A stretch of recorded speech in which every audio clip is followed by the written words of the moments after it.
नमस्कार प्यारे साथियों, मैं विक्रम वर्मा आपका तहे दिल से स्वागत करता हूं आपके अपने YouTube channel online study with Vikram पर। तो प्यारे साथियों, आप सभी स्वस्थ होंगे, मस्त होंगे और अपनी अपनी तैयारी में व्यस्त होंगे। और इसी तैयारी को और मजबूत और शानदार और दमदार बनाने के लिए हम कर रहे हैं सीईटी ग्रेजुएशन, सीईटी 10+2 के लिए 15 मॉडल पेपर। जी हां प्यारे साथियों, 15 मॉडल पेपर हम करने वाले हैं और संपूर्ण पेपर इन्हीं मॉडल पेपर से बनने वाला है। हूबहू प्रश्न यहां से आपको देखने को मिलेंगे।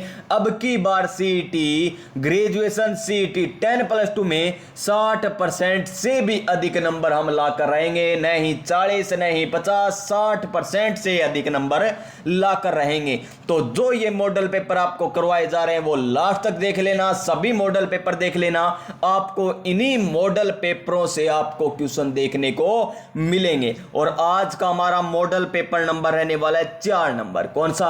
4 नंबर मॉडल पेपर रहने वाला है। और रट लीजिए इन प्रश्नों को, जितने भी प्रश्न मैं आपको करवाऊं ना सभी को रट लीजिएगा, अच्छे तरीके से ध्यान में रख लीजिएगा, क्योंकि इन्हीं में से आपको क्वेश्चन पूछे जाएंगे। और खास बात यह है कि मैं आपको साथ के साथ यहां पर व्याख्या भी बताने वाला हूं और उन व्याख्या में से भी आपको प्रश्न पूछे जाएंगे। यानी सीईटी ग्रेजुएशन, सीईटी 10+2 की तैयारी इतने शानदार और दमदार तरीके से करेंगे कि अब की बार सीईटी नहीं, अब की बार पटवार या ग्राम सेवक एक पेपर हमारा पक्का क्लियर होने वाला है। तो जुड़े रहिएगा हमारे साथ। इसके अलावा ये जो मैराथन क्लास हो रही है, जो मॉडल पेपर हो रहे हैं, इसके अलावा आपको और भी क्लासें मिलती है, जैसे संपूर्ण राज्य व्यवस्था की क्लास आपको मिलने वाली है जल्द ही। और इसके अलावा हमने संपूर्ण भूगोल देख लिया, संपूर्ण कला संस्कृति क्लास करा दी, आपको संपूर्ण इतिहास की क्लास करवा दी। और इसी प्रकार अब हमारी नई सीरीज आने वाली है। कौन सा?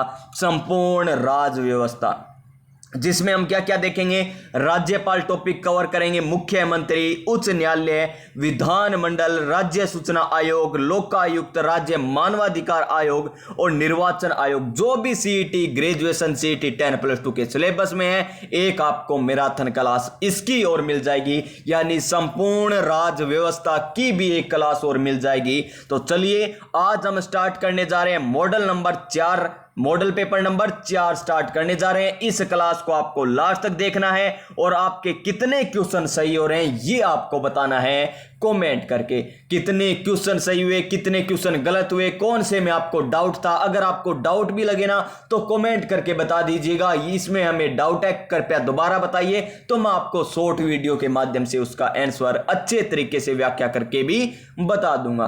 तो चलिए आज की क्लास हम स्टार्ट करते हैं नई ऊर्जा, नई उमंग के साथ, नए मोटिवेशन के साथ। और आज का मोटिवेशन बड़ा शानदार है। और क्या है आज का मोटिवेशन? कि शिक्षा वह शेरनी का दूध है जो जितना पिएगा उतना दहाड़ेगा। शिक्षा वह शेरनी का दूध है जो जितना पिएगा उतना दहाड़ेगा। और एक और मोटिवेशन इसी पर और बनता है। वो मोटिवेशन आज का हमारा क्या है? कि शिक्षा वह शक्तिशाली हथियार है। क्या? शिक्षा वह शक्तिशाली हथियार है जिसके बल पर आप दुनिया को ही बदल सकते हैं। क्या कर सकते हैं? दुनिया को बदल सकते हैं। किसके बल पर? शिक्षा के बल पर प्यारे विद्यार्थियों। तो चलिए चलते हैं आज के हमारे क्वेश्चन नंबर 1 पर। शानदार क्वेश्चन रहने वाला है, व्याख्या सहित रहने वाला है। तो आज का क्वेश्चन नंबर 1। तो प्यारे विद्यार्थियों, आपकी स्क्रीन पर आ चुका है मॉडल नंबर 4 का क्वेश्चन नंबर 1। और ध्यान से देखिए क्वेश्चन को, एक एक ऑप्शन भी ध्यान से देखेंगे। क्या दे रखा है क्वेश्चन में? कि राज्यपाल की अनुपस्थिति में उसके उत्तरदायित्व या दायित्वों का निर्वहन कौन करता है। यानी राज्यपाल वहां पर नहीं है या राज्यपाल के का पद खाली हो चुका है, तो वहां पर उसके दायित्व क्या है, उसके दायित्व का निर्वहन कौन करेगा, यह हमसे पूछा गया है। ऑप्शन नंबर 1 देखिए, विधानसभा का अध्यक्ष। ऑप्शन नंबर बी, राज्य का मुख्यमंत्री। ऑप्शन नंबर सी, राज्य न्यायालय का मुख्य न्यायाधीश। या ऑप्शन नंबर डी, उपरोक्त में से कोई नहीं। उपरोक्त में से कोई नहीं। तो इस क्वेश्चन का हमारा शानदार option number C, option number C हो जाएगा इस क्वेश्चन का सही आंसर। उच्च न्यायालय का मुख्य न्यायाधीश। क्या हो जाएगा? उच्च न्यायालय का मुख्य न्यायाधीश इसका सही आंसर हो जाएगा। अब देखिए राज्यपाल के जो अनुच्छेद है ना उसकी एक ट्रिक है कि कौन से अनुच्छेद में उसका कार्यपालिक शक्तियां दे रखी है, कौन से अनुच्छेद में उसकी नियुक्ति दे रखी है, कौन से अनुच्छेद में योग्यता, कौन से अनुच्छेद में शर्तें दे रखी है। ये सारे के लिए एक ट्रिक है, वो ट्रिक आपको याद रखनी है। ट्रिक देखिए क्या है, राज्यपाल की ट्रिक है राजा। क्या है? राजा है ना राज्यपाल, तो राजा का नाक, राजा का नाक योगा से साफ। राजा का नाक है ना वो योगा से क्या हो जाता है? साफ, योगा से साफ। ये हो गई किसकी ट्रिक? राज्यपाल की। किसकी हो गई प्यारे विद्यार्थियों? राज्यपाल की ये ट्रिक हो गई, राजा का नाक योगा से साफ। राजा का नाक योगा से साफ, तो इसका ये हो जाएगा। अब देखिए राजा से क्या बनाएंगे? राज्यपाल बनाएंगे। राजा से क्या बनाएंगे? राज्यपाल। का से क्या बनेगा? कार्यपालिका शक्तियां। कार्यपालिका शक्तियां बन जाएगा। फिर ना से क्या बनेगा? नियुक्ति। क्या बनेगा? ना से नियुक्ति बन जाएगा। और कै से क्या बन जाएगा? कार्यकाल बन जाएगा। कैसे क्या बन जाएगा? कार्यकाल बन जाएगा। योग से क्या बन जाएगा? योग्यता बन जाएगा। से क्या बन जाएगा? शर्तें बन जाएगा। और सा से क्या बन जाएगा? शपथ बन जाएगा। साफ से शपथ बन जाएगा। देखिए सबसे पहले राज्यपाल का पद, राज्यपाल का पद कौन से अनुच्छेद में दिया गया है हमें? तो राज्यपाल का हमें वर्णन मिलेगा कौन से में? 153 में। कौन से अनुच्छेद में? 153 में। का से कार्यपालिका शक्तियां कौन से अनुच्छेद में आएगी? अनुच्छेद 154 में। ना से, न से क्या बनेगा? नियुक्ति। तो नियुक्ति कौन से अनुच्छेद के तहत होगी? अनुच्छेद 155 के तहत होगी। कैसे कार्यकाल या पदावधि, तो कार्यकाल कितना होगा? 5 वर्ष होगा या राष्ट्रपति के प्रसाद पर्यंत होगा। वो किस में दे रखा है? अनुच्छेद 156 में। किसमें? अनुच्छेद 156 में दे रखा है। फिर देखिए योग, योग से क्या बनेगा? योग्यता बन जाएगी। योग्यता अनुच्छेद 157 में दे रखी है। से क्या बन जाएगा? शर्तें बन जाएगा। तो शर्तें 158 में दे रखी है राज्यपाल की। और साफ से क्या बन जाएगा? शपथ। तो शपथ कौन से में दे रखी है? 159 में। 159 में हमें शपथ दे रखी है। तो राज्यपाल का पद कौन से अनुच्छेद के अंतर्गत है? अनुच्छेद 153 के अंतर्गत। राज्यपाल की कार्यपालिका शक्तियां अनुच्छेद 154 में। ना से नियुक्ति 155 में। कैसे कार्यकाल 156 में। योग्यता 157 में। से शर्तें 158 में। और साफ से क्या बन जाएगा? शपथ। तो शपथ हमें दे के अनुच्छेद 159 में। तो राजा का नाक योगा से साफ, राजा का नाक योगा से साफ। याद हो गया ना? तो देखिए राज्यपाल अगर अनुपस्थित है तो उसके उत्तरदायित्व का निर्वहन किसके द्वारा किया जाता है? उच्च न्यायालय के मुख्य न्यायाधीश के द्वारा किया जाता है। ऑप्शन नंबर सी हो जाएगा इसका सही आंसर। और आपको इतनी व्याख्या भी बता दी। तो चलिए नेक्स्ट क्वेश्चन, क्वेश्चन नंबर 2। क्या दे रखा है? क्वेश्चन नंबर 2 कि नीचे दिए हुए 2 वक्तव्यों पर विचार कीजिए। यानी नीचे हमें दे रखा है, कुछ ना कुछ दे रखा है, कथन दे रखा है, कारण दे रखा है। हमें बताना है कि कौन सा कथन सही है, कौन सा कथन गलत है, ये हमें बताना है। तो लीजिए कथन नंबर ए। तो कथन नंबर ए क्या कह रहा है? कि राज्य का राज्यपाल अपने पद पर राष्ट्रपति की इच्छा पर्यंत ही रहता है। बिल्कुल सही है कि राज्य का राज्यपाल है ना वो अपने पद पर राष्ट्रपति के प्रसाद पर्यंत रहता है। ये बात कह रखी है अनुच्छेद किसमें? अनुच्छेद नंबर, अभी आपको बताया था कि राजा का नाक, राजा का नाक। का से राजा से राज्यपाल, का से कार्यपालिक शक्तियां, नी से नियुक्ति, कै से क्या बन जाएगा? कार्यकाल। यानी कितना होगा? राष्ट्रपति के प्रसाद पर्यंत इसका कार्यकाल होगा। यानी 53, 54, 55, 56। यानी अनुच्छेद 156 ए के तहत क्या होगा? कि राज्य का राज्यपाल अपने पद पर राष्ट्रपति के प्रसाद पर्यंत या इच्छा पर्यंत ही रहता है। कौन से अनुच्छेद है? अनुच्छेद 156 ए के तहत। आगे देखिए कौन सा कह रहा है हमें? आगे कह रहा है कारण आर। क्या कह रहा है? कारण आर। कारण आर में क्या दे रखा है? कि राज्यपाल की नियुक्ति प्रधानमंत्री द्वारा की जाती है। गलत है। राज्यपाल की नियुक्ति प्रधानमंत्री के द्वारा नहीं की जाती प्यारे विद्यार्थियों। तो किसके द्वारा की जाती है? ये की जाती है राष्ट्रपति के द्वारा। किसके द्वारा? राष्ट्रपति के द्वारा। और कौन से अनुच्छेद के तहत? तो लिख लीजिए एक बार ट्रिक है, राजा का नाक। मैं बार बार क्यों लिख रहा हूं? ताकि आपको याद हो जाए। राजा का नाक, ये लीजिए, राज्यपाल, कार्यपालिक शक्तियां, नीचे नियुक्ति, यानी 53, 54, 55, अनुच्छेद 155 के तहत क्या की जाती है? नियुक्ति की जाती है। यानी इसमें कथन ए तो सही दे रखा है और कारण आर क्या दे रखा है? में गलत दे रखा है। तो इसका सही आंसर क्या होगा कि कथन ए तो सही है और आर क्या दे रखा है? में गलत दे रखा है। तो देख लीजिए कौन से ऑप्शन में है ऐसा। ये लीजिए, ए गलत है क्या? नहीं, ए तो सही है। ए और आर दोनों सही है? नहीं, दोनों सही नहीं है। ए और आर दोनों सही है? नहीं है, दोनों सही नहीं है। ए सही है पर आर गलत है, ये सही है। तो ऑप्शन नंबर डी हो जाएगा हमारा क्वेश्चन का सही आंसर। क्या हो जाएगा? ऑप्शन नंबर डी बिल्कुल सही आंसर हो जाएगा। चलिए चलते हैं हमारे नेक्स्ट क्वेश्चन। ये लीजिए, क्वेश्चन नंबर हमें दे रखा है कि क्वेश्चन नंबर 3 क्या है कि निम्न में से कौन सा युग्म सही सुमेलित नहीं है? तो लीजिए, राजा का नाक योगा से साफ, राजा का नाक योगा से साफ। याद कर लीजिए, राजा का नाक योगा से साफ। आ गया ना, काम आएगा। इस प्रकार याद आते हैं, राजा का नाक योगा से साफ। ये लीजिए ट्रिक याद आएगी। तो अब देखिए क्या कह रहा है, अनुच्छेद 153 आ गया। फिर देखिए 154, कहीं पर 153 54 है क्या? यहां पर नहीं, यहां पर नहीं। 154 में क्या दे रखा है? कार्यपालिक शक्तियां। क्या सही है? ये तो बिल्कुल सही है। और हमें क्या बताना है? सही सुमेलित नहीं है। फिर देखिए 154 के बाद 155 है क्या? नियुक्ति। 155 में नियुक्ति है, ये भी बिल्कुल सही दे रखा है। फिर देखिए, राजा का नाक योगा से साफ, कैसे कार्यपालिक का शक्तियां, कितने में दे रखा है? नहीं। कैसे कार्यकाल, कैसे कार्यकाल कितने में आएगा? 156 में। यहां पर 156 में क्या दे रखी है? योग्यताएं। जो योग्यताएं कितने में आती है? 157 में आती है। कितने में आती है? 157 में आती है। यहां पर योग्यता 156 में दे दी, तो गलत कौन सा हो जाएगा हमारा? ऑप्शन नंबर सी गलत हो जाएगा और अपने आप ऑप्शन नंबर बी सही हो जाएगा। देखिए अभी तक हमने अनुच्छेद 163 नहीं पढ़ा, फिर भी आपका ये क्वेश्चन हो गया। क्यों हो गया? क्योंकि आपने पहले अच्छे तरीके से इसकी व्याख्या देख ली। अगर आपको अच्छे तरीके से व्याख्या पता होती है ना, तो आप क्वेश्चन का हल भी अच्छे तरीके से कर पाते हैं, चाहे आपको 1 या 2 पॉइंट आते नहीं हो आगे वाले। अगर पीछे से यानी आपका बेस अच्छे से तैयार है तो अच्छा होगा। देखिए ये आपको पता नहीं था, फिर भी आपने आंसर निकाल लिया, तो इसका मतलब आपने पहले अच्छे से पढ़ा है, तभी तो आंसर निकला है। तो इस क्वेश्चन का right answer option number C हो जाएगा। क्या हो जाएगा? Option number C. Question number 4। अब कुछ साथी सोच रहे होंगे कि आज सर सभी पॉलिटी के ही क्वेश्चन है। नहीं प्यारे साथियों, सभी पॉलिटी के नहीं है। तो देखिए आज पॉलिटी के कुछ क्वेश्चन ज्यादा जरूर है।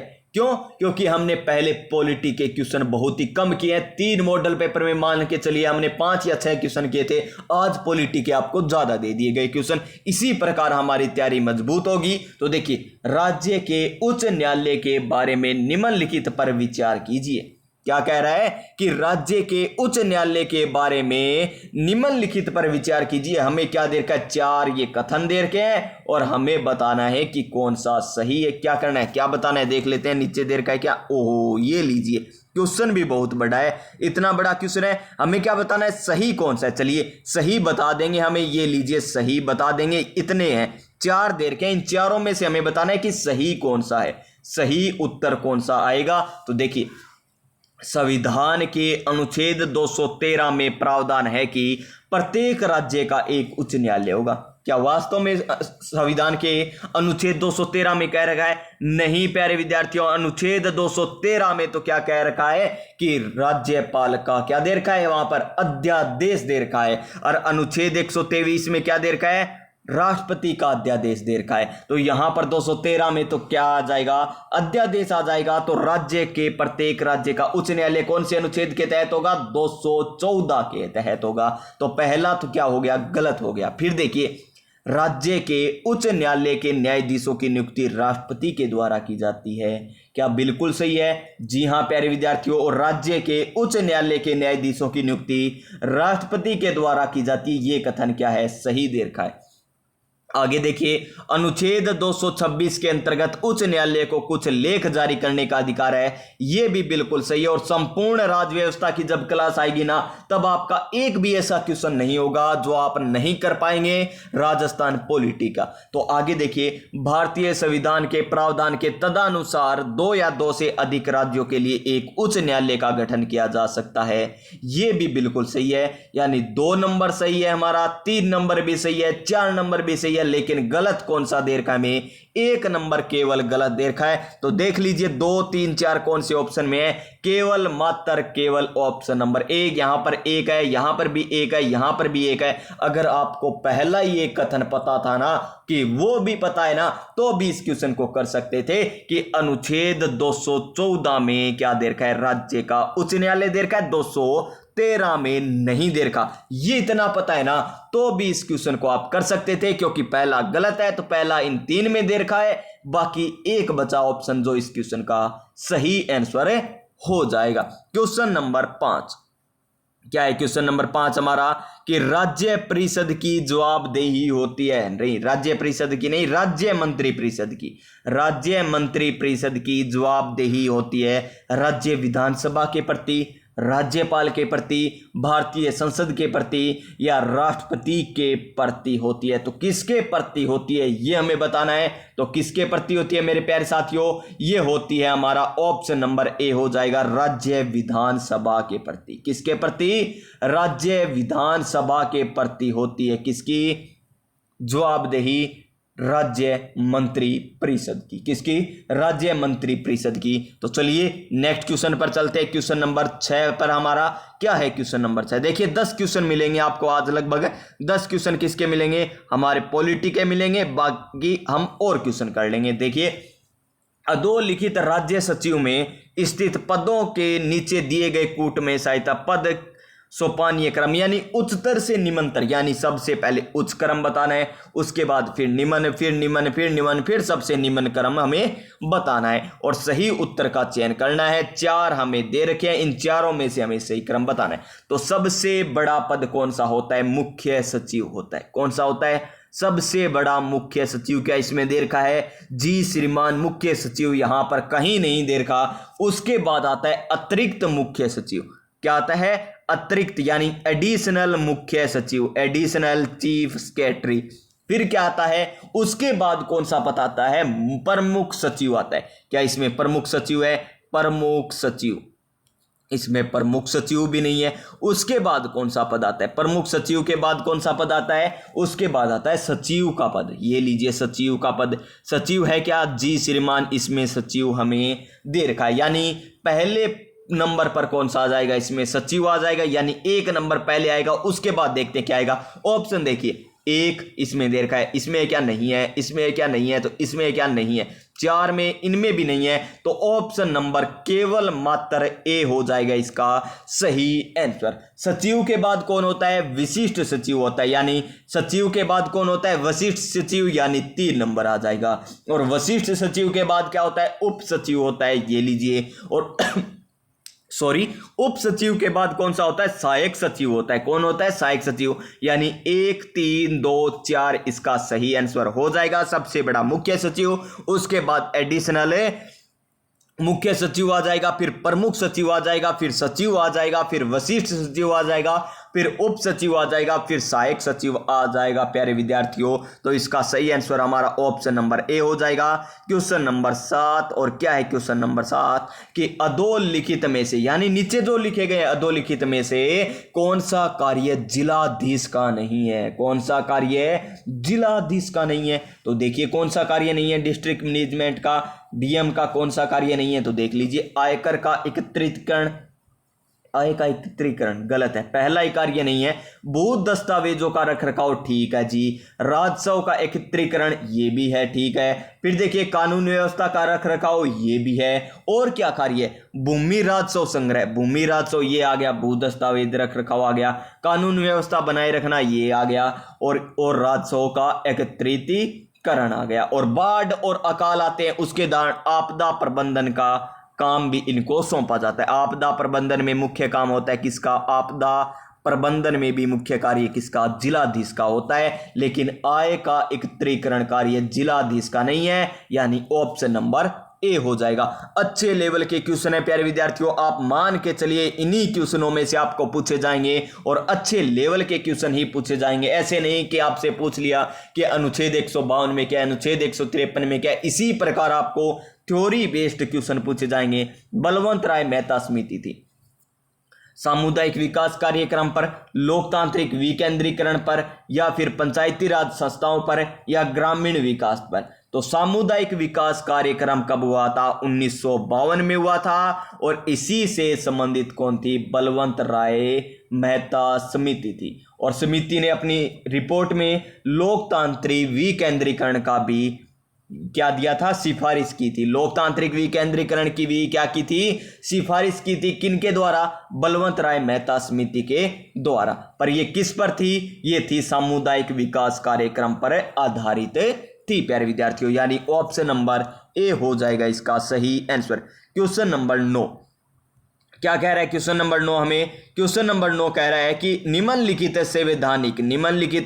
संवैधानिक अनुच्छेदों में से कौन सा अनुच्छेद पंचायत के बारे में 73वें संविधान संशोधन 1992, कब हुआ 73वां संविधान संशोधन, 1992 जोड़ा गया था। कौन से अनुच्छेद जोड़े गए थे, 244 से पी तक, क्या 243 से 243 जड ए तक, 243 से 243 ओ तक, या 243 से टी तक। तो इसका सही आंसर हमारा ऑप्शन नंबर सी हो जाएगा। क्या हो जाएगा, ऑप्शन नंबर सी। 73वें संविधान संशोधन 1992 के तहत अनुच्छेद संख्या 243 से लेकर अनुच्छेद 243 ओ तक जोड़े गए थे। कौन से भाग में, भाग 9 में जोड़े गए थे। कौन से भाग में, भाग 9 में जोड़े गए थे। और अनुसूची 11, कौन सी सूची जोड़ी गई थी, अनुसूची 11 भी जोड़ी गई थी किसके तहत, 73वें संविधान संशोधन के तहत। और बात करें कितने अनुच्छेद जोड़े गए, ये हो गए टोटल 15 और 1 16। कितने अनुच्छेद हो गए, 16 अनुच्छेद हो गए, क्योंकि ओ कितने पे आता है, 15 पे आता है, और एक कौन सा हो गया 243 वाला, यानी 16 अनुच्छेद जोड़े गए थे। और विषय, पंचायती राज में कितने विषय, टोटल 29 विषय दिए गए, 29 विषय शामिल किए गए थे। तो ये याद रख लीजिए, 73वां संविधान संशोधन 1992 के तहत 16 अनुच्छेद 243 से 243 ओ तक जोड़े गए, भाग 9 अनुसूची 11 और विषय 29 जोड़े गए थे। तो चलिए क्वेश्चन नंबर 10 हम देखते हैं क्या कह रहा है। क्वेश्चन नंबर 10 है कि पंचायती राज व्यवस्था है, पंचायती राज व्यवस्था क्या है, स्थानीय प्रशासन की, स्थानीय सरकार की, ग्रामीण स्थानीय प्रशासन की, या स्थानीय स्वशासन की। तो क्या आ जाएगा इसका सही आंसर, ऑप्शन नंबर सी आ जाएगा इस क्वेश्चन का सही आंसर। क्वेश्चन नंबर 11 अंतिम क्वेश्चन है आपका पॉलिटी का, ये शायद अंतिम क्वेश्चन रहने वाला है। तो देख लीजिए पॉलिटी का अंतिम क्वेश्चन, राज्य विधानसभा के बारे में अधोलिखित पर विचार कीजिए। चलो विचार करते हैं किस पर, राज्य विधानसभा पर। देखिए हम राज्य विधानसभा में जा चुके हैं, अब हम बात करेंगे इसका समय काल 5 वर्ष होता है। विधानसभा का कार्यकाल कितना होता है, 5 वर्ष होता है। क्या बिल्कुल सही है, बिल्कुल सही है। इसकी अध्यक्षता मुख्यमंत्री द्वारा की जाती है, क्या इसकी अध्यक्षता मुख्यमंत्री के द्वारा की जाती है, क्या जी श्रीमान की जाती है। इसका जनता द्वारा प्रत्यक्ष रूप से निर्वाचन होता है, ठीक है। राज्यपाल को इसके विघटन का अधिकार होता है, ये भी सही है। क्या सभी सत्य आ जाएंगे, नहीं प्यारे विद्यार्थियों, 2 नंबर गलत है। इसकी अध्यक्षता मुख्यमंत्री नहीं करता। देखिए ये भी सही है, ये भी सही है, क्योंकि इसकी अध्यक्षता कौन करता है, कौन करता है, विधानसभा अध्यक्ष। कौन करता है, विधानसभा अध्यक्ष इसकी अध्यक्षता करता है। विधानसभा अध्यक्ष इसकी अध्यक्षता करता है, विधानसभा अध्यक्ष। और कौन है वर्तमान में विधानसभा अध्यक्ष है, आप सभी को बताना है कमेंट करके कि वर्तमान में विधानसभा अध्यक्ष कौन है जो राज्य विधानसभा की अध्यक्षता करता है। कार्यकाल 5 वर्ष होता है, जनता प्रत्यक्ष रूप से निर्वाचन करती है और राज्यपाल द्वारा इसका विघटन किया जा सकता है, लेकिन विधान परिषद का गठन राज्यपाल द्वारा नहीं किया जा सकता, क्योंकि विधान परिषद क्या है, एक स्थायी क्या है, स्थायी सभा है, और विधान सभा क्या है, एक अस्थायी सभा है जो कभी भी राज्यपाल के द्वारा क्या की जा सकती है, विघटन की जा सकती है, तब उसे लगे कि यहां पर पूर्ण बहुमत नहीं है। तो 1 नंबर सही है, 3 नंबर सही है और 4 नंबर सही है। 2 नंबर गलत दे रखा है, तो 1 2 3, 3 नहीं आएगा। फिर देख, नहीं 2 नहीं आएगा, इसमें 3 तो आएगा। तो आगे देखिए 2 3 4, तो इसमें भी 2 दे रखा है, ये भी नहीं आएगा। इसमें भी 2 दे रखा है, ये नहीं आएगा। इसमें 2 नहीं है।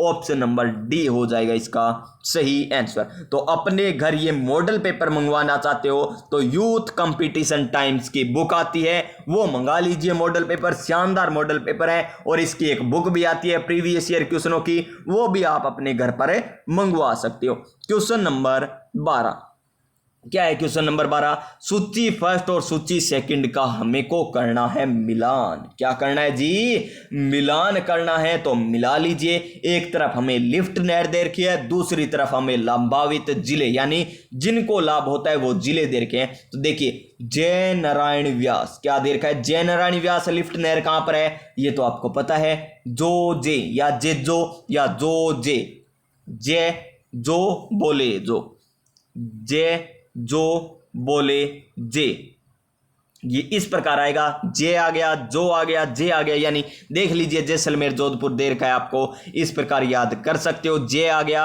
इसमें जय आ रहा है, इसमें भी जय आ रहा है, तो जय नारायण व्यास का संबंध किससे हो जाएगा? जैसलमेर और जोधपुर से।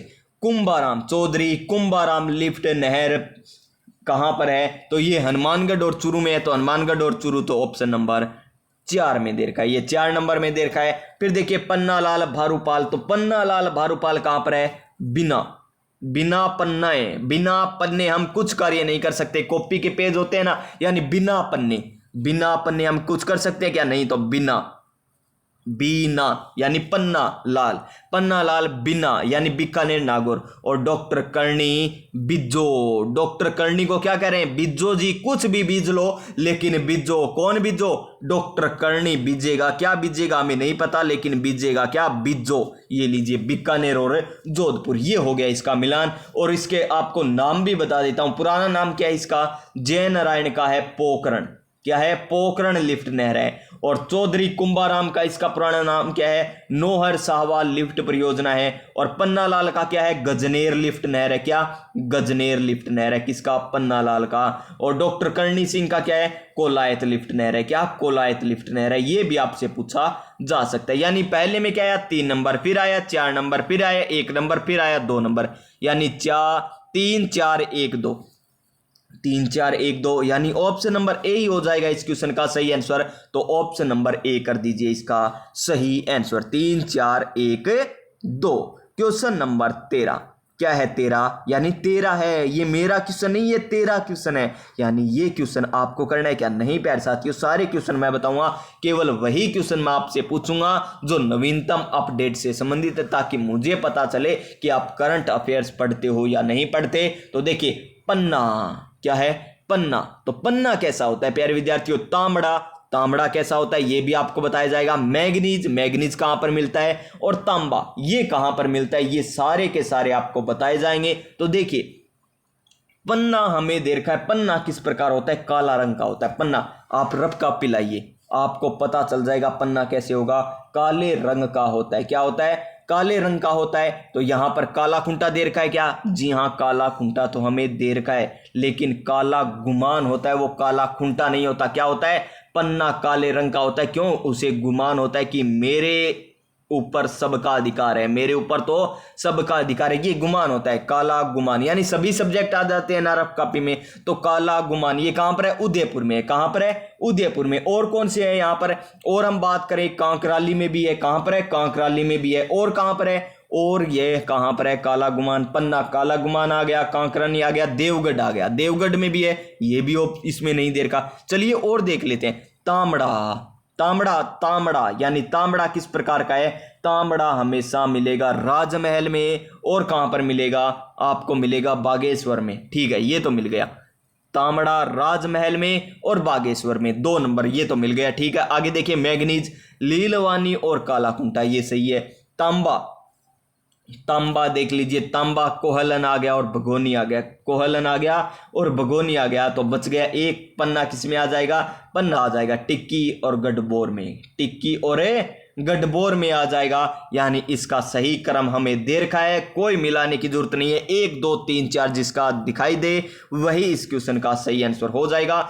1 2 3 4 ऑप्शन नंबर 4, ऑप्शन नंबर 4 हो जाएगा इसका सही आंसर। क्वेश्चन नंबर 14, भारतवर्ष में महायान संप्रदाय के साहित्य की भाषा क्या थी? महायान संप्रदाय के साहित्य की भाषा क्या थी ये हमें बताना है। तो क्या थी देख लीजिए, संस्कृत, पाली, प्राकृत, अर्धमागधी। तो क्या थी? संस्कृत भाषा थी। Option number A, option number A हो जाएगा। क्वेश्चन नंबर 15, और देखिए शानदार और अच्छे लेवल का क्वेश्चन है, क्वेश्चन नंबर 15, और हमें बताना है कि सही कूट का चयन करना है। क्या करना है? सही कूट का हमें चयन करना है। तो लीजिए, राज्य में जनसंख्या दशकीय वृद्धि 1991 से 2000 के दौरान 9.97% घटी है, गलत है। तो कितनी घटी है? 7.11% घटी है, न कि 9.77। तो पहला तो क्या हो गया? गलत हो गया। फिर देखिए क्या बताना है, हमें सही उत्तर बताना है। राज्य में जनसंख्या घनत्व 1901-2011 के दौरान 6 गुना से अधिक बढ़ा है। क्या सही है? 6 गुना से अधिक बढ़ा है, तो ये तो बिल्कुल सही है। ठीक है, 6 गुना से अधिक बढ़ा है, तो ये तो ठीक हो गया। फिर देखिए, राज्य में लिंग अनुपात की प्रवृत्ति 1901 से 2011 के दौरान एक समान रही है। क्या? नहीं रही है, गलत हो गया। और आगे देखिए, राज्य में साक्षरता दर 1951-2011 के दौरान 8 गुना अधिक बढ़ी है, ये भी सही है। यानी 2 नंबर और 4 नंबर हमें सही दे रखे हैं, और 1 और 3 गलत दे रखे हैं। तो देखिए 1 और 3 जिसमें दिखाई दे वो गलत हो जाएगा। 1 इसमें है, 3 इसमें है, तो और देखिए 1 इसमें है, तो 2 और 4 ऑप्शन नंबर बी हो जाएगा इस क्वेश्चन का सही आंसर। क्वेश्चन नंबर 16, राजस्थान की कुल जनसंख्या जनजाति दे रखी है, और उसके स्थान पर उसके आवास क्षेत्र में दे रखे हैं, और हमें इनका मिलान करना है। क्या करना है? मिलान करना है। और किसका करना है? कौन सी जनजाति है? प्रतिशत। ओहो, जनजाति प्रतिशत के हिसाब से हमें बताना है कौन सी विशेष जनजाति हमें नहीं दे रखी। तो देखिए, सर्वाधिक जनजाति कहाँ पर निवास करती है? सर्वाधिक जनजाति हमारी निवास करती है कहाँ पर? दक्षिणी राजस्थान में। बोले तो डूंगरपुर, बांसवाड़ा, प्रतापगढ़ में निवास करती है। तो ये लीजिए 51 से 80%, तो 4 नंबर आ जाएगा। उसके बाद देख लीजिए, 20% से कम की बात कह रहा है, तो ये आ जाएगा झालावाड़ वाले जिले में। ये लीजिए 20% से कम। और 20 से 25% कहाँ पर निवास करती है? ये 12 बूंदी करोली में, क्योंकि 12 में कौन सी है? सहरिया आ जाती है, सहरिया 12 में इससे आ गई।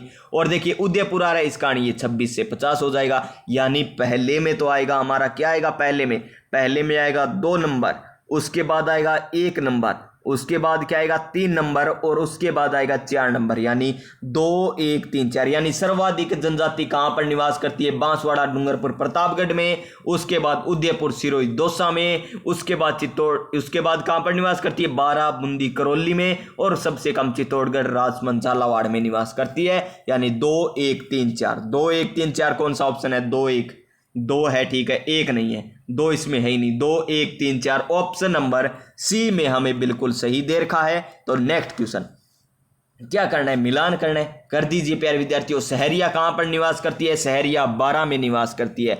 और कहां पर निवास करती है सहरिया जनजाति? डूंगरपुर में निवास करती है। डूंगरपुर है क्या? ये रहा डूंगरपुर, ये रहा डूंगरपुर। ये भी हो सकता है, ये भी हो सकता है, लेकिन सहरिया बात करें तो बांसवाड़ा में नहीं पाई जाती। तो ये लीजिए, सहरिया को डूंगरपुर कर दीजिए, 3 में मिला दीजिए, यानी 1 में 3 आ गया। फिर देखिए गरासिया, सी आ गया, यानी सी आ गया तो सिरोही में मिलेगी, यानी 2 नंबर आ जाएगा। कहां पर? इसमें आ जाएगा 2 नंबर। उसके बाद देखिए डामोर, डूंगरपुर, बांसवाड़ा में। डामोर, डूंगरपुर, बांसवाड़ा, डैश है डामोर, डैश है डूंगरपुर, यानी 1 नंबर। और मीणा कहां पर बच गई? जयपुर और दौसा में, यानी इसमें आ जाएगा 4 नंबर, यानी 3 2 1 4। हमें यही करना था, मिलान करना था, तो मिला दिया 3 2 1 4, इसी का वही आएगा 3 2 1 4। कौन से ऑप्शन में है? हमें दे रखा है 3 2 1 4 ऑप्शन नंबर बी में। तो इस क्वेश्चन का सही आंसर ऑप्शन नंबर बी हो जाएगा। क्वेश्चन नंबर 18 क्या आ गया? क्वेश्चन नंबर 18, क्वेश्चन नंबर 18 है कि हमारा कि निम्न में से कौन सा विकास कार्यक्रम राजस्थान में जनजाति अर्थव्यवस्था के सुधार से प्रत्यक्ष संबंधित नहीं है? प्रत्यक्ष से संबंधित नहीं है, ये हमें बताना है। तो देखिए संशोधित क्षेत्र विकास उपागम क्लस्टर योजना, ये तो नहीं है प्यारे विद्यार्थियों, पहला ही हो गया गलत यहाँ पर। तो आगे देखिए राजस्थान आजीविका मिशन, ये जनजाति से है क्या? ठीक है जी श्रीमान, ये तो जनजाति से है। और देखिए मेवात डांग मगरा विकास कार्यक्रम, ये भी है। स्वर्ण जयंती ग्राम स्वरोजगार योजना, ये भी संबंधित है। यानी 2, 3, 4 जिसमें आपको दिखाई दे वो आ जाएगा, संबंधित नहीं है। किससे? जनजाति अर्थव्यवस्था के सुधार से संबंधित नहीं है। यानी ये तो 2, 3, 4 तो संबंधित नहीं है, क्योंकि मेवात क्षेत्र के लिए, डांग क्षेत्र के लिए, मगरा क्षेत्र के लिए है। आजीविका मिशन ये अलग आ गई। और हमें क्या पूछा था? राजस्थान में जनजाति अर्थव्यवस्था के सुधार से प्रत्यक्ष तय संबंधित नहीं है। तो 2, 3, 4 संबंधित नहीं है, केवल मात्र एक योजना संबंधित है। ऑप्शन नंबर 1 तो सही है और 2, 3, 4 क्या है? गलत है। और हमें क्या पूछा है? सही नहीं है, तो सही नहीं 2, 3, 4 आ जाएगा। तो देख लीजिए केवल एक, ये तो संबंधित है तो ये तो होगा नहीं, तो ऑप्शन नंबर बी आ जाएगा इसका सही आंसर। क्या आ जाएगा? Option number B. Question number 19, वर्ष 2011 की जनगणना के अनुसार राजस्थान की 3 करोड़ श्रम शक्ति के कितने बेरोजगार व्यक्ति आंके गए थे? 2011 की जनगणना के अनुसार तो कितने आंके गए थे बेरोजगार? तो ये आंके गए थे 33 लाख। कितने? 33 लाख। ऑप्शन नंबर ए हो जाएगा इसका सही आंसर। क्वेश्चन नंबर नेक्स्ट, निम्न में से किस हड़प्पा कालीन स्थल से हल का टेराकोटा प्राप्त हुआ है? हल का टेराकोटा कौन सी सभ्यता से प्राप्त हुआ है, ये हमें बताना है। तो कहां से हुआ है? बनवाली से हुआ है। और बनवाली है कहां पर? हरियाणा में। लोथल कहां पर? गुजरात में। कालीबंगा कहां पर? हनुमानगढ़ में। और धोलावीरा कहां पर है प्यारे विद्यार्थियों? धोलावीरा कौन से राज्य या कौन से जिले में स्थित है? कमेंट करके आप बताइए धोलावीरा कहां पर है स्थित है। कहां पर है धोलावीरा? क्वेश्चन नंबर 21, ये लीजिए वो आ गई ना, राजस्थान में। ऑप्शन नंबर 4 में देखा था किससे संबंधित है, ये आ जाएगी यहां पर। देखिए कि राजस्थान में स्वर्ण जयंती ग्राम रोजगार योजना SGSY, क्या SGSY 1 अप्रैल 1999 से हुआ प्रारंभ। कब हुआ इसका शुभारंभ? 1 अप्रैल 1999। किसका? राजस्थान में स्वर्ण जयंती ग्राम स्वरोजगार योजना का प्रारंभ कब हुआ? 1 अप्रैल 1999 में हुआ। तो इसमें निम्न में से कौन से कार्यक्रम शामिल किए गए थे? तो देख लीजिए, समन्वित ग्रामीण विकास शामिल किए गए हैं वो बताना है। समन्वित ग्रामीण विकास IRDP क्या शामिल किया गया? जी प्यारे विद्यार्थियों, IRDP को शामिल किया गया था। और देखिए ग्रामीण युवा स्वरोजगार प्रशिक्षण TRYSEM, इसको भी ट्राइसम को भी शामिल किया गया था। फिर देखिए ग्रामीण क्षेत्रों में महिला एवं बाल विकास द्वारका क्या शामिल किया गया? द्वारा क्या है? DWCRA को। और क्या दे रखा है हमें? और हमें दे रखा है औद्योगिक औजार सप्लाई यानी सित्रा SITRA, इसको भी शामिल किया गया। गंगा कल्याण योजना JKY, इसको भी शामिल किया गया। और देखिए और क्या है? मिलियन कुआं योजना, इसको भी शामिल किया गया। ठीक है, जोहार, ये क्या दे रखा है? जोहार रोजगार योजना, इसको शामिल नहीं किया गया। यानी 1 को शामिल किया गया, 2 को शामिल किया गया, 3 को शामिल किया गया, लेकिन 4 को शामिल नहीं किया गया। क्योंकि जवाहर रोजगार योजना का प्रारंभ कब हो गया था? इसका प्रारंभ हो गया था 1 अप्रैल 1989 से। 1 अप्रैल 1989 से जवाहर रोजगार योजना प्रारंभ हुई। और स्वर्ण जयंती ग्राम स्वरोजगार योजना कब प्रारंभ हुई? 1 अप्रैल 1999 को प्रारंभ हुई। देखिए कितने अच्छे लेवल के क्वेश्चन है, शानदार लेवल के क्वेश्चन है। यानी इसमें 1, 2, 3 सही है, 4 गलत है, 4 गलत है, 4 गलत है, 1 आएगा नहीं, केवल 1, 2, 3, 4। ऑप्शन नंबर ए हो जाएगा इसका सही answer. Question number 22, doctor C Rangarajan विशेषज्ञ दल की रिपोर्ट 2014 के अनुसार 2011-12 में राजस्थान की कुल जनसंख्या में लगभग कितने व्यक्ति निर्धन आंके गए थे? तो कितने आंके गए थे? 1.51 करोड़ आंके गए थे। Option number B. और डॉक्टर सी रंगराजन के अनुसार गरीबी और शहरी के लिए दैनिक प्रति व्यक्ति खर्च कितना था? ग्रामीण की बात करें तो 32 रुपए और शहरी की बात करें तो 47 रुपये प्रति व्यक्ति दैनिक खर्च आंका गया था डॉक्टर सी रंगराजन समिति के अनुसार। तो देखिए 32 रुपये और 47 रुपये, तो याद रखिएगा। और जनसंख्या की बात करें तो 1.51 करोड़ टोटल जनसंख्या आंकी गई थी। किससे? लगभग कितने निर्धन आंके गए? 1.51। ग्रामीण कितने थे इसमें? 112 लाख थे, 112 लाख थे। और शहरी कितने थे? शहरी थे प्यारे विद्यार्थियों कितने थे? 39.5 थे या 40? हाँ 39.5 ही आएगा, 39 लाख थे। कितने थे? 39.5 लाख थे डॉक्टर सी रंगराजन समिति के अनुसार। इतने लाख तो निर्धन किसमें थे? ग्रामीण में। और इतने लाख निर्धन कहाँ पर थे? शहरी में। और मिनिमम प्रति दैनिक आय कितनी होनी चाहिए? व्यय कितना होना चाहिए? दैनिक व्यय तो दैनिक प्रतिवर्ती खर्च बोल दीजिए, व्यय बोल दीजिए। 32 रुपये तो ग्रामीण में और 47 रुपये शहर में खर्च करने वाला व्यक्ति निर्धन नहीं माना जाएगा। आगे देखिए, इससे कम वाले निर्धन माने जाएंगे। आगे देखिए क्या है, सुरेश तेंदुलकर क्या कह रहा है हमें। देखिए सारे आज अच्छे अच्छे लेवल के क्वेश्चन आए हैं, सारे के सारे। क्वेश्चन नंबर हमारा आ गया 23 नंबर, और हमें बताना है, क्या बताना है कि सुरेश तेंदुलकर विधि के अनुसार राजस्थान के लिए परिकलित निर्धनता अनुपात से प्राप्त कौन से निष्कर्ष सही है? कौन से निष्कर्ष सही है ये हमको बताना है। कौन कौन से निष्कर्ष सही है? तो देखिए राज्य के ग्रामीण क्षेत्रों में निर्धनता अनुपात 2009 से 10 से 2010 से 11-12 के बीच 10.3% बढ़ा था। क्या ये सही है प्यारे विद्यार्थियों? तो इसका सही आंसर हो जाएगा, ये गलत है। क्यों है गलत? देख लीजिए गलत क्यों है। 10.3% नहीं बढ़ा था, तो कितना बढ़ा था? ये आंकड़ा बढ़ा था, बढ़ा नहीं घटा था। क्या हुआ था? बढ़ा नहीं था, घटा हुआ था आंकड़ा। कितना घटा था? ये बढ़ा था। कहां पर पूछा है? ग्रामीण क्षेत्रों में ना। तो कितना घटा था? -10.35 की कमी हुई थी, न कि बढ़ा था। आगे देखिए राज्य के शहरी क्षेत्रों में निर्धनता अनुपात 2009 से 10 से 2011-12 के बीच 9.2% घटा। ये ठीक है, ये घटा आ गया ना, तो बिल्कुल सही है 9.2। यहां पर बढ़ा दे दिया तो गलत हो गया। फिर देखिए राज्य में दोनों वर्ष 2009 से 10 2011-12 में निर्धनता अनुपात भारत की तुलना में घटे थे। भारत की तुलना में तो घटे थे, तो ठीक आ गया। 2011-12 में निर्धनता का अनुपात राजस्थान के 14.7% और भारत का 21.9% था। क्या ये सही है? ये भी सही है, यानी 2, 3, 4 हमारे सही हैं। 1 नंबर गलत है क्योंकि यहां पर बढ़ा दे दिया, क्योंकि घटा था कितना? 10.35% घटा था। तो ऑप्शन नंबर कौन सा हो जाएगा? एक को छोड़कर बाकी, एक को छोड़कर बाकी, एक को छोड़कर बाकी, option number D. Option number D हो जाएगा इसका सही आंसर। Question number 24। आज देखिए क्वेश्चन का लेवल देख लीजिए प्यारे साथियों एक बार, कितने सारे सही आंसर आ रहे हैं आपके।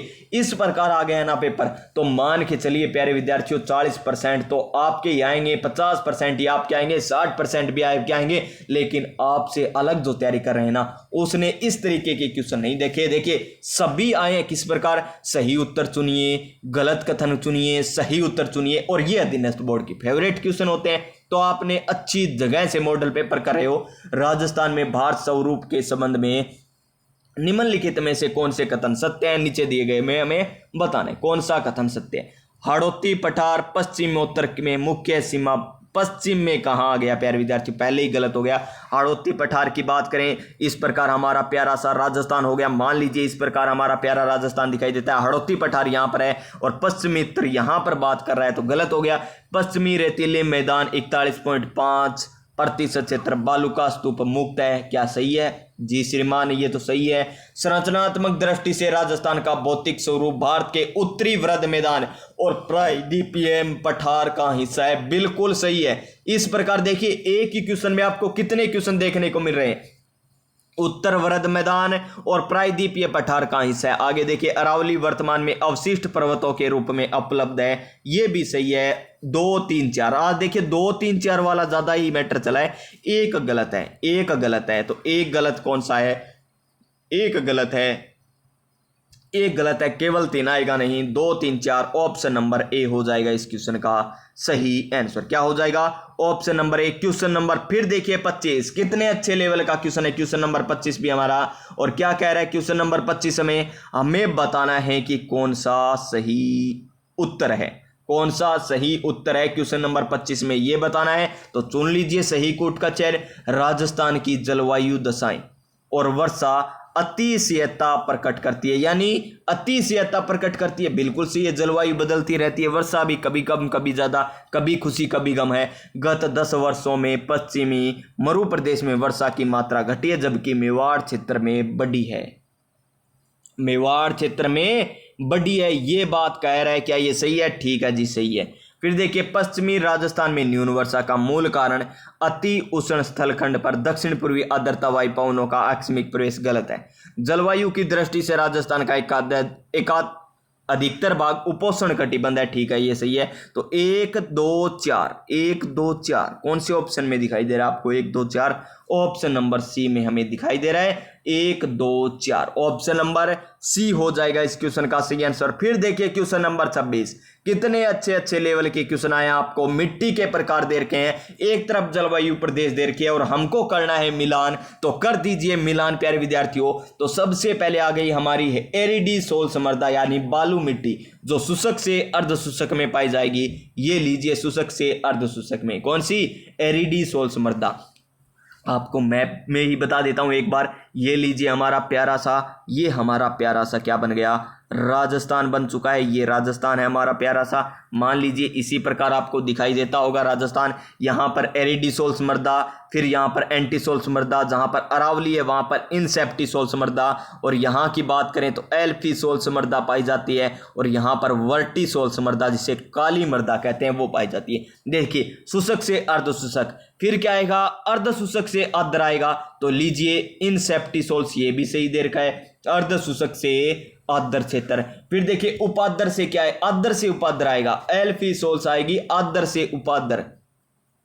आदर से उपादर तो कहीं दे ही नहीं रखी, तो ये लीजिए उपादर से आदर और आदर से अति आदर, ये हो गया। यानी हमें सभी मिलान सही दे रखे हैं, यानी 1 में 1 आएगा, 2 में 2 आएगा, 3 में 3 आएगा, 4 में 4 आएगा। एल्फीसोल्स मृदा को जलोढ़ मृदा कहते हैं, वर्टिसोल्स मृदा को क्या कहते हैं? काली मृदा कहते हैं, इनसेप्टिसोल्स मृदा को पथरीली मिट्टी कहते हैं, और एरिडीसोल्स मृदा को बालू मिट्टी कहते हैं। यानी हमें बिल्कुल सही दे रखा है, कोई झंझट नहीं है, यहाँ पर सभी मिलान सही दे रखे हैं। तो 1 2 3 4 देख लीजिए कौन से में 1 2 3 4, ऑप्शन नंबर ए हो जाएगा क्वेश्चन नंबर 26 का राइट आंसर। क्वेश्चन नंबर 27, ये लीजिए क्वेश्चन नंबर 27 क्या आ गया? अभिनव भू भौतिक गवेषणाओं ने राजस्थान के किस खनन ने स्वर्ण भंडारों की उपस्थिति को प्रमाणित किया है? देखिए ऊपर वाला है ना, जो कुछ सब कुछ छोड़ दीजिए, ये बस प्रश्न घुमाने की बात कर रहा है, बस हमें बताना है स्वर्ण भंडार। स्वर्ण, सोने मिलने के बाद, सोना मिलने के बाद आपको क्या होगा? आनंद ही आनंद होगा, आपकी भूख मिट जाएगी, क्योंकि आपको सोना मिल गया, इतने बड़े भाव का सोना मिल गया, यानी आपको आनंद मिल गया, आपकी भूख मिट गई, यह आनंद पूर्व भूख किया। इसका सही आंसर हो जाएगा ऑप्शन नंबर ए। क्या हो जाएगा? ऑप्शन नंबर क्वेश्चन नंबर 27 का ए बिल्कुल सही आंसर हो जाएगा। तो चलिए चलेंगे हमारे नेक्स्ट क्वेश्चन, क्वेश्चन नंबर 28 पर। क्या है क्वेश्चन नंबर 28 से?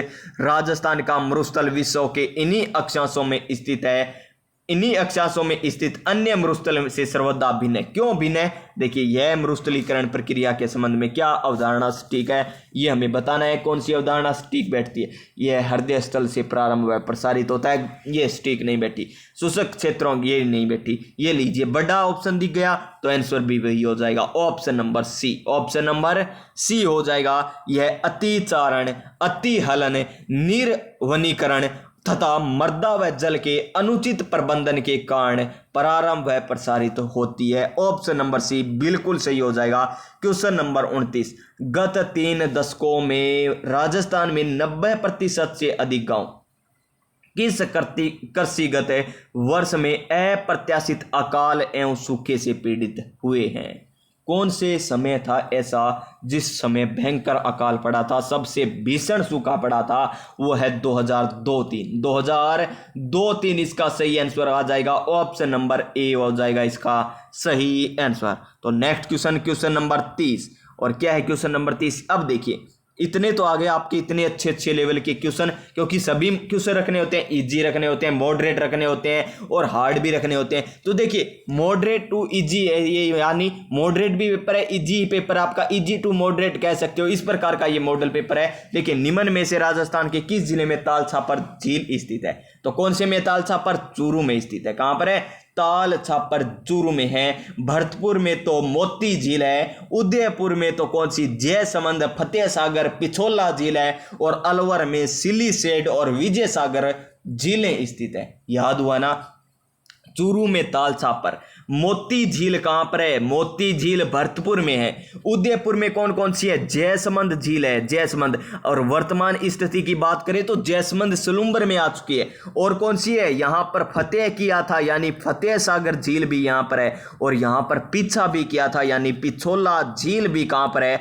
उदयपुर में स्थित है। और अलवर की बात करें तो अलवर जिले में सिलीसेड झील है। और कौन सी झील है मेरे प्यारे साथियों? और है यहां पर विजय सागर झील। कौन सी झील? विजय सागर झील अलवर में स्थित है। इसके अलावा एक जय सागर, जयसमंद तो अलग है, ये जय सागर है। तो जय सागर झील भी कहां पर है? अलवर में। देखिए, कितनी बातें बता दी, जयसमंद बता दी, फतेह सागर, पिछोला, विजय सागर, सिलीसेड, जय सागर, मोती झील, ये झीलें भी आपसे पूछी जा सकती है। Question number 31। और क्या है क्वेश्चन नंबर 31 हमारा? क्वेश्चन नंबर 31 में दे रखा है कि चित्रकला की किस शैली में पक्षी एवं जानवरों को महत्वपूर्ण स्थान मिला है? वो है हमारी बूंदी शैली। ऑप्शन नंबर ए इसका सही आंसर हो जाएगा। और बूंदी शैली का विकास कौन सी शताब्दी में हुआ था? 17वीं शताब्दी में हुआ था। कौन सी शताब्दी में हुआ था? 17वीं शताब्दी में हुआ था। और विकास किसके शासनकाल में हुआ था? तो सुरजन सिंह के शासनकाल में। किसके शासनकाल में? सुरजन सिंह के शासनकाल में हुआ था। और हम बात करें किशनगढ़ शैली की, तो किशनगढ़ शैली की तो बनी ठनी प्रसिद्ध है। और बनी ठनी को भारत की मोनालिसा किसने कहा मेरे प्यारे साथियों? बनी ठनी को भारत की मोनालिसा एरिक डिक्सन ने कहा था। किसने कहा था? एरिक डिक्सन ने कहा था। और किशनगढ़ शैली का श्रवणकाल किसके शासनकाल में था? सामंत सिंह के शासनकाल में था। और सामंत सिंह को क्या कहते हैं? सामंत सिंह को क्या कहते हैं? नागरी दास के नाम से जाना जाता है। और नाथद्वारा शैली की बात करें तो नाथद्वारा राजसमंद में है। यहां की पिछवाई कला प्रसिद्ध है। क्या प्रसिद्ध है? पिछवाई कला नाथद्वारा शैली की प्रसिद्ध है। और बीकानेर शैली, बीकानेर शैली उस्ता कला, बीकानेर शैली उस्ता कला आ जाएगा। Next question, question number 32। क्या है क्वेश्चन नंबर 32? बीड़ निम्न में से किस जिले में पाए जाते? बीड़, ये बीड़ क्या है? देसी भाषा में इन्हें बीड़ कहते हैं, या जाल के वृक्ष। जहां करणी माता मंदिर है ना, सर्वाधिक बीड़ वहीं पर है। करणी माता मंदिर के पास सर्वाधिक बीड़ आपको देखने को मिलेंगे। कहां पर है? करणी माता के मंदिर के पास सर्वाधिक बीड़ देखने को मिलेंगे।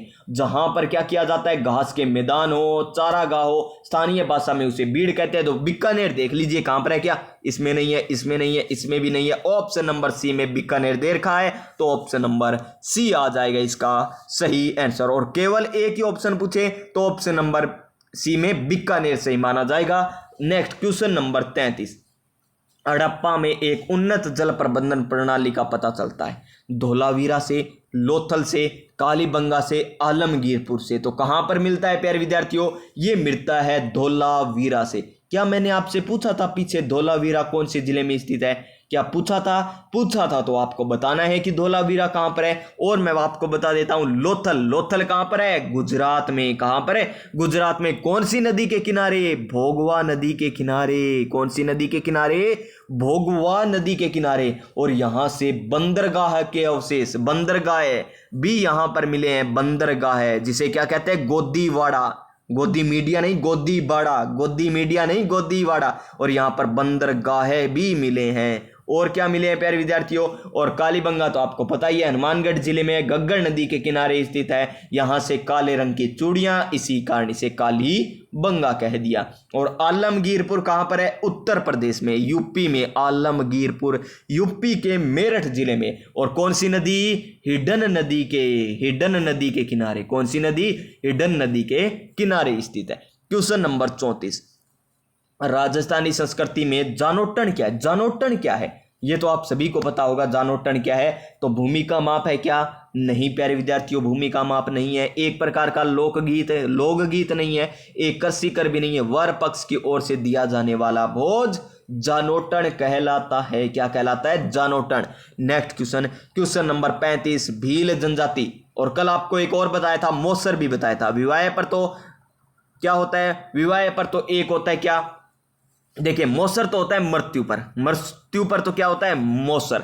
और बढार कब होता है, विवाह पर। जो नव नवेली वधु आती है घर में, बीननी कह दिया ना, बीननी आई है, तो बीननी आती है ना, तो उसको जिमाना पड़ता है। और उसी को जिमाने के लिए आशीर्वाद समारोह के रूप में गांव वालों को भी जिमाया जाता है। उसे क्या कहते हैं, बढार कहते हैं। और किसी की मृत्यु हो जाती है और 12वें दिन जो जिमाया जाता है किसी को, उसे मौसर कहा जाता है। और जानोट्टन भी आपको बता दिया क्या होता है। तो इतनी बातें आपको पता चल चुकी है। तो आगे देखिए 35 नंबर क्वेश्चन, कि भील जनजाति में कछाऊ कौन पहनता है, ये भी आपको बताया है। कछाऊ कमर पर पहनकर, कमर तक, कमर से लेकर है घुटनों तक पहने जाने वाला है। क्या, कछाऊ कमर से लेकर है घुटनों तक पहने जाने वाला एक घाघरा कह दीजिए, कुछ भी कह दीजिए, ये वस्त्र होता है। तो ये भील जनजाति के द्वारा, इंपॉर्टेंट तो ये है पहले, किनके द्वारा, भील जनजाति के द्वारा। और भील जनजाति में किनके द्वारा, महिलाओं के द्वारा पहना जाता है। Option number D.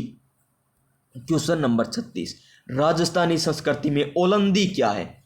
ओलंदी है, यहां पर नाम को ध्यान से पढ़ लीजिए। ओलंदी है यहां पर, ये नाम नहीं है, देखिए क्या नाम नहीं है, ये नाम नहीं है, औलाद।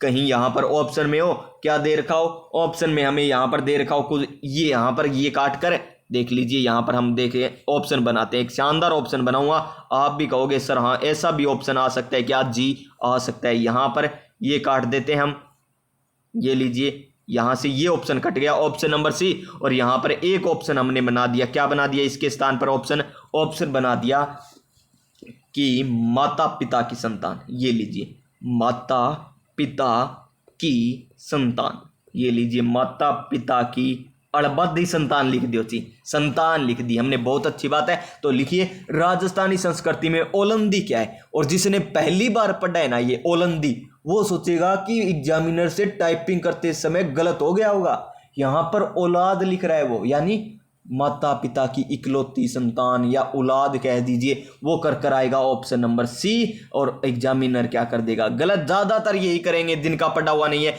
ओलंदी देखते क्या सोचेगा, वो औलाद लिख रहा होगा, यही कारण कोई गलती हो गई होगी एग्जामिनर से, वो करके आएगा माता पिता की संतान। लेकिन ये ओलंदी क्या होती है, नव वधु के साथ जाने वाली जो लड़की होती है या स्त्री होती है ना, उसे क्या कहते हैं, ओलंदी कहते हैं। ओलंदी किसे कहते हैं, नव वधु के साथ जाने वाली लड़की या स्त्री को कहते हैं, यानी ऑप्शन नंबर डी। देखिए चंदू जी का गड्ढा बॉडी गामा, यानी बॉडी है हमारी, बॉडी आपको देखी होगी ना, बॉडी आपने। और चंदू जी की बॉडी देख लीजिए किस प्रकार होगी, एक तीर कमान, तीर कितना पतला होता है, तीर के समान पतली होगी। तो चंदू जी का गड्ढा और बॉडी गामा स्थान किसके लिए विख्यात है, तीर कमान के लिए। किसके लिए, तीर कमान के लिए। मीनाकारी जयपुर की प्रसिद्ध है। और जाजम या आजम प्रिंट, ये भी आपको बता रखा है प्यारे विद्यार्थियों कि जाजम और आजम प्रिंट कहां की प्रसिद्ध है, अच्छे तरीके से आपको बता रखा है। और बात करें कुंदन कला, ये भी आपको बता रखा है, सारी व्याख्या आपको करा रखी है कहां पर है, PYQ, topic wise previous year question में एक एक क्वेश्चन आपको बता रखा है। तो जाकर वे क्लास से भी देखिए। अब आता है हमारा बलिया। बलिया आभूषण कहां पहना जाता है, कौन सा आभूषण है, बलिया आभूषण कहां पर पहना जाता है। तो बलिया आभूषण कहां पर पहना जाएगा, हाथों में पहना जाता है Ballia, option number D. Amaravati स्तूप का निर्माण किस काल में हुआ था, तो कौन से काल में हुआ था, सातवाहन शासकों के शासन काल में हुआ था। 1797 में हुई थी ना इसकी खोज अमरावती बौद्ध स्तूप की खोज 1797 में हुई, बिल्कुल सही है, 1797 में हुई, सातवाहन शासकों के काल में हुआ था। क्वेश्चन नंबर 40, 1873 में वृहत स्तूप, क्या 1873 में वृहत स्तूप की खोज किसने की थी? तो किसने की थी? कनिंघम महोदय ने की थी। तो Cunningham, option number D, option number D हो जाएगा इस क्वेश्चन का बिल्कुल सही आंसर। क्वेश्चन नंबर 41, क्या है क्वेश्चन नंबर 41 हमारा? ये लीजिए क्वेश्चन नंबर 41, राजस्थान में दानचंद चोपड़ा, राजस्थान में दानचंद चोपड़ा की हवेली कहां पर स्थित है? जी दान ही करना है और फिर पूछ रहे हो कहां पर है, ये तो गलत बात होगी, यानी सुजानगढ़ में। कहां पर है? सुजानगढ़ में। कोई पूछेगा दान करना या नहीं करना, तो प्यारे विद्यार्थी इसका करने का मतलब क्या हुआ? सुजान, सुजान। तू जानकर क्या करेगा? दान का फायदा है या नहीं, ये जानकर तू क्या करेगा प्यारे साथी? तू तो दान कर, यानी दानचंद चोपड़ा की हवेली कहां पर है? सुजानगढ़ में। ऑप्शन नंबर सी हो जाएगा इसका सही आंसर। नेक्स्ट क्वेश्चन, मांडू के प्रसिद्ध किले का निर्माण, मांडू के प्रसिद्ध किले का निर्माण किसके द्वारा कराया गया था? देखिए, क्या मांडू में, यानी मांडना, ये आपको पता ही है ना, क्या मांडू में इतना हुसैन है, यानी कितना हसन चेहरा, कितना हुसैन है, क्या मांडू में इसके ऊपर चेहरा इतना हुसैन है, क्या मांडू इसके ऊपर, यानी मांडू के प्रसिद्ध किले का निर्माण हुसैन शाह के द्वारा करवाया गया। ऑप्शन नंबर डी, बिल्लों में छेड़ा फाड़ना। देखिए यहां पर तो हुसैन जैसा चेहरा था, यहां पर छेड़ा फाड़ दिए, यानी अलग होने की बात हो रही है। छेड़ा फाड़ना यानी तलाक से संबंधित है। Option number D. Question number 44, क्या है? निम्न में से किस महाराजा के दरबार में 22 कवि, 22 ज्योतिषी, 22 संदिग्ध और 22 विषय विशेषज्ञ के रूप में गंधर्व बाईसी विद्यमान थी? महाराजा प्रताप सिंह के समय, या महाराजा जय सिंह के समय, या महाराजा मान सिंह के समय, या महाराजा भगवंत सिंह के समय? तो इसका सही आंसर महाराजा प्रताप सिंह आ जाएगा, जिनका शासनकाल 1778 से लेकर 1803 तक रहा था। 1778 से 1803 तक रहा था। नेक्स्ट क्वेश्चन, निमाड़ी और रागड़ी किस बोली की है? निमाड़ी और रागड़ी किस बोली की विशेषता है? तो ये किसकी है? मालवी की। किसकी है? मालवी की। Option number B. और मालवी का मिश्रण आपको पता है ना, मामा राग निकाल रहा है। मामा क्या? मामा राग निकाल रहा है, ये आपको ट्रिक बताइए। मामा यानी रागड़ी बोली किसका मिश्रण है? मालवी और मारवाड़ी का मिश्रण है। यानी रागड़ी बोली है ना, वो किसका मिश्रण है? मारवाड़ी और मालवी का मिश्रण है। और निमाड़ी और रागड़ी किसकी बोली की विशेषता है? ये है मालवी बोली की विशेषता। Option number B. Question number 43, क्या है? 46 नंबर, अलखिया संप्रदाय की स्थापना किसने की थी? कौन सा संप्रदाय? अलखिया संप्रदाय, जिसकी पीठ कहां पर है? बीकानेर में है। पीठ कहां पर है? बीकानेर में। क्या सही है बीकानेर? जी श्रीमान, बीकानेर में इसकी पीठ बनी हुई है। और लालगिरी की समाधि कहां पर है? ऑप्शन नंबर सी होगा इसका सही आंसर। अलखिया संप्रदाय लालगिरी। और लालगिरी की समाधि कहां पर है? जयपुर जिले में। कहां पर है समाधि? जयपुर जिले में। और इस संप्रदाय की पीठ कहां पर है? बीकानेर में है। और अलखिया लालगिरी का जन्म कहां पर हुआ था? तो चूरू जिले में हुआ था। देखिए अलग अलग है सारे के सारे। लालगिरी का जन्म चूरू में होता है, अलखिया संप्रदाय की स्थापना बीकानेर में की, यानी पीठ यहां पर है। और बात करें लालगिरी की समाधि कहां पर है? जयपुर में। इसका सही आंसर ऑप्शन नंबर सी हो जाएगा। क्वेश्चन नंबर 47, क्या है? जयपुर में राम प्रकाश थिएटर की स्थापना किस महाराजा के शासनकाल में? राम प्रकाश थिएटर तो किसके समय हुई? इसकी स्थापना हुई थी। क्वेश्चन नंबर 47 का सही आंसर ऑप्शन नंबर बी हो जाएगा। क्या हो जाएगा? ऑप्शन नंबर बी बिल्कुल सही आंसर हो जाएगा। राम सिंह द्वितीय के समय। और कब हुई राम प्रकाश थिएटर की स्थापना? ये हुई थी 1879 ईस्वी में। 1879 ईस्वी में हुई थी प्यारे विद्यार्थियों, राम सिंह द्वितीय के द्वारा। बम नृत्य कहां का है? ये बम नृत्य अलवर भरतपुर मेवात क्षेत्र का है। ऑप्शन नंबर डी हो जाएगा। सुगुन चिड़ी क्या कह रहा है? सुगुन चिड़ी लोक माता का स्वरूप माना जाता है। तो सुगुन चिड़ी किसका स्वरूप माना जाता है? तो ये हो जाएगा स्वांगिया माता। स्वांगिया माता कहां पर है? जैसलमेर में। क्या बिल्कुल सही है? ऑप्शन नंबर बी हो जाएगा इसका सही आंसर। नेक्स्ट क्वेश्चन नंबर आज का अंतिम रहने वाला है प्यारे साथियों। अभी हमारे मोबाइल ये बैटरी जो डिस्चार्ज हो चुकी है, कोई बात नहीं, आगे देखेंगे। देखिए बालिंद जी के गुरु कौन थे? नेक्स्ट पार्ट में देखेंगे। आगे 50 क्वेश्चन आज करेंगे। बालिंद जी के गुरु कौन थे?